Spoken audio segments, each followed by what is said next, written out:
Hello. General Hospital today will reveal Jason had faced death more times than he could count. He stared into the eyes of betrayal, walked through the smoke of lies, and learned to read the silence between words like a soldier trained in war. But nothing prepared him for the moment he saw Britt again. Not as a memory, not as a ghost, but alive. Breathing. Trembling. Eyes wide with a sadness that burned deeper than grief. The last time he held her, she was dying, her life slipping away in his arms after the chaos Heather unleashed. He had mourned her. He had buried her in the quiet corners of his heart where pain was sealed in silence. But now, she stood in front of him like a specter pulled out of time, and the truth hit him harder than any bullet ever could. Britt had never died. Her death had been staged, her escape calculated with surgical precision. And the architect of it all, Liesl Obrecht, her mother, a woman as brilliant as she was dangerous, had played a part in this weaving nightmare. That revelation fractured something deep inside Jason. This wasn't just about deceit. It was about trust broken, trampled, and betrayed. He had lived a life surrounded by spies, traitors, and masterminds, but this betrayal felt personal in a way he couldn't quite shake. It came from people who once promised to never lie to him again.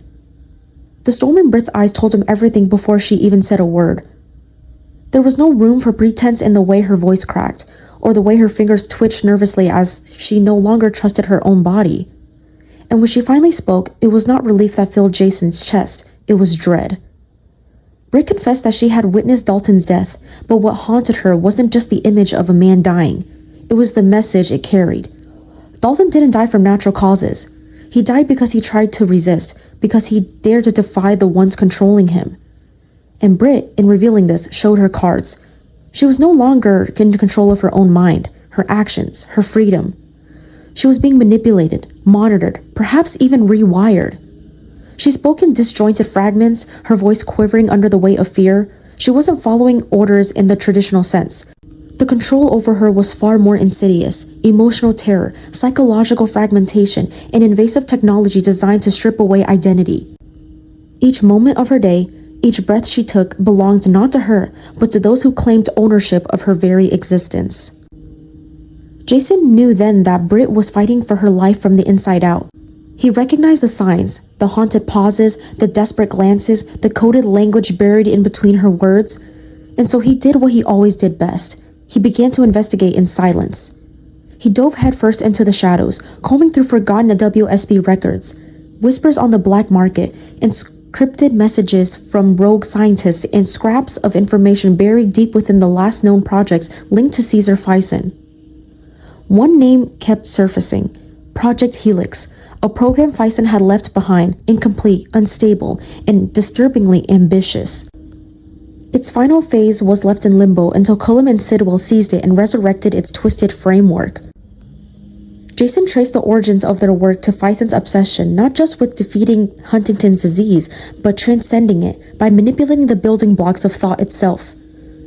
Fison believed that within the same DNA that carried disease, there also lay potential: the capacity to engineer memory, to redirect loyalty, to mold human behavior. His legacy was a code hidden in blood, Britt's blood. She wasn't just a daughter, she was a prototype, the genetic blueprint he needed to unlock total neurological control. Cullum and Sidwell saw her as a gateway, and Liesl, through desperation or perhaps manipulation herself, had become the gatekeeper. The deeper Jason dug, the more monstrous the picture became.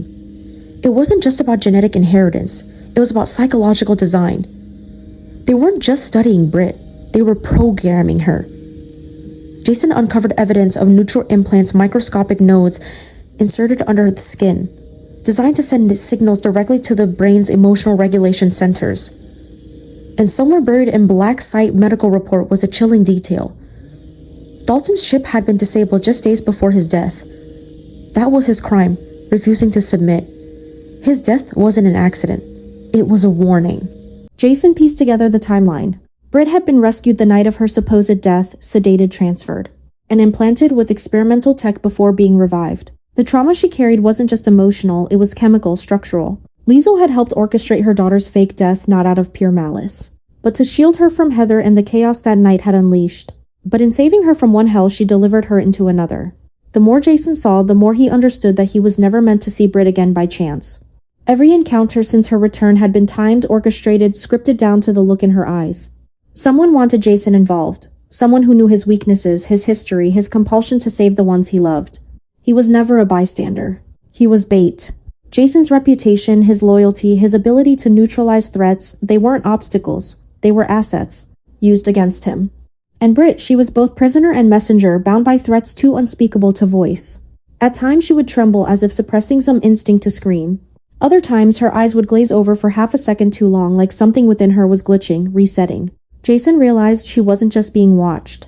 She was being tuned, modified. She was slipping inch by inch into something no longer human, no longer free. And she knew it. He followed a trail of encrypted data to a hidden WSB compound masked as a research outpost deep in the mountains. There, Jason uncovered a server buried in lead shielding full of video files, voice recordings, and live data feeds. One file played on its own. It was a recording of Britt in a hospital bed, eyes blank, answering questions she wouldn't have otherwise known the answers to. Another file showed Liesl handcuffed and screaming, offering up Jason's name in exchange for Britt's safety. The horror wasn't that she betrayed him, it was that she believed that was the only way to save her daughter. In trying to protect her, Liesl had doomed them both. Jason's world narrowed. His mind sharpened.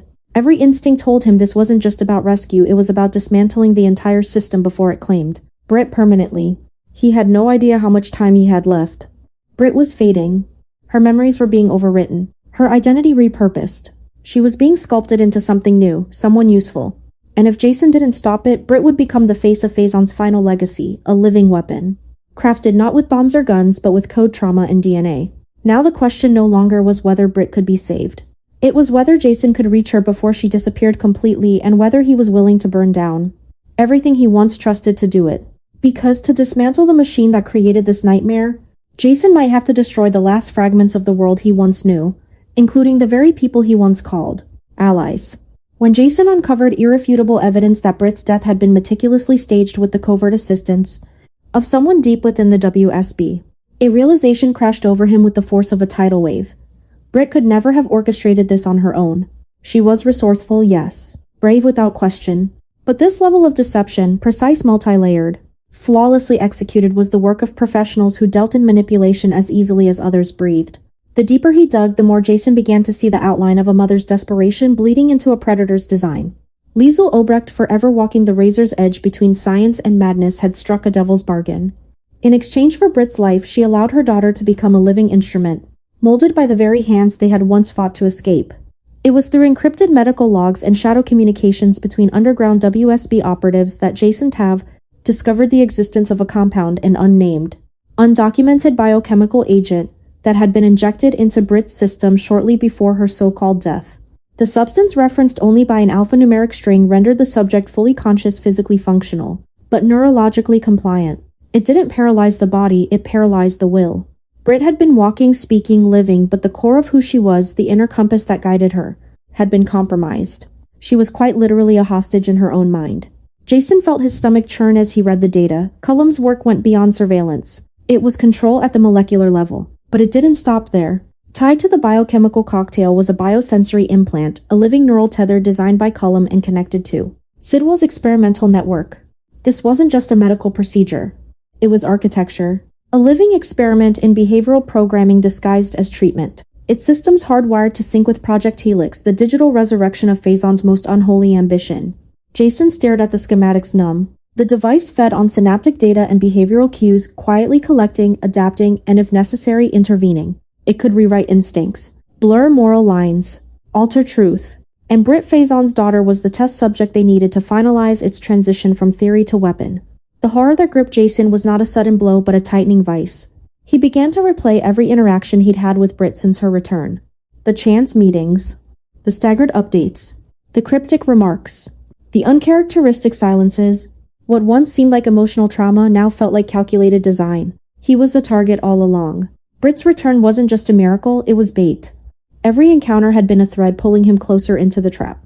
Jason wasn't just investigating a conspiracy, he was inside of one. The plan had been brutal in its elegance. Use Britt's love, her illness, her supposed death to draw out Jason. Count on his sense of duty, his guilt, his loyalty. Count on him to follow her into the dark. And when he arrived, break him. Cullum and Sidwell understood that a man like Jason couldn't be coerced, but he could be maneuvered. His sword wasn't meant to be taken, it was meant to be turned against himself. Through the illusion that he was rescuing someone he loved. And through it all, Britt endured her spirit, fraying thread by thread. She tried to send him messages, small ones, fragile ones. A trembling voice that spoke of running away, though they stood in the middle of a safe house. A barely visible scar beneath her wrist, the residue of where the neural interface had once been temporarily removed, only to be reinstated hours later. These were her lifelines cast out into the void, hoping Jason would read between the lines. She couldn't scream, couldn't beg, couldn't confess. Every truth she offered had to be carved out with pain and fear, wrapped in misdirection, buried in plain sight. Jason saw it now. She was living in a permanent state of contradiction, one part memory and love, the other part conditioned obedience and dread. The woman he remembered, strong and caustically witty, had been drained down to a shell. He didn't see the fire in her anymore, only its flicker, hidden behind tearful glances and clenched fists. She was a marionette with broken strings, forced to dance to music composed by her tormentors. And yet she fought. Every warning she managed to send, every faint gesture was a rebellion. Jason, driven by equal parts fury and sorrow, tracked down a retired WSB agent who had once worked under Liesel. A man now living off-grid, isolated in a cabin, surrounded by silence and regret. It took weeks of surveillance, careful approach, and a quiet plea for truth to open the agent's mouth. What he provided changed everything, a recorded conversation between Liesel and Sidwell, made on a night so thick with dread it bled through the audio. Liesel's voice, usually steeled by calculation, was cracked and broken. She wept as she admitted that she had signed a temporary covenant, handing Britt over to Sidwell and Cullum in a bid to buy time to find a way out. Time to dismantle the system from within. But that time had expired. Sidwell's patience was gone. The next phase would commence. Britt would be activated. Jason listened as Sidwell described her future not in human terms but in technical jargon. Britt wasn't a person. She was a central host, an organic vault for the neural data Faison had encrypted years ago. His backup plan encoded in the folds of her brain. The knowledge, the algorithms, the conditioning, it would all be restored through her. She would become the embodiment of his unfinished mission. The rage that filled Jason's chest was blinding. It wasn't just about saving Britt anymore. It was about preventing a new era of control, one built on the bodies and minds of people used as experiments. But the most devastating truth of all was that Jason himself had become part of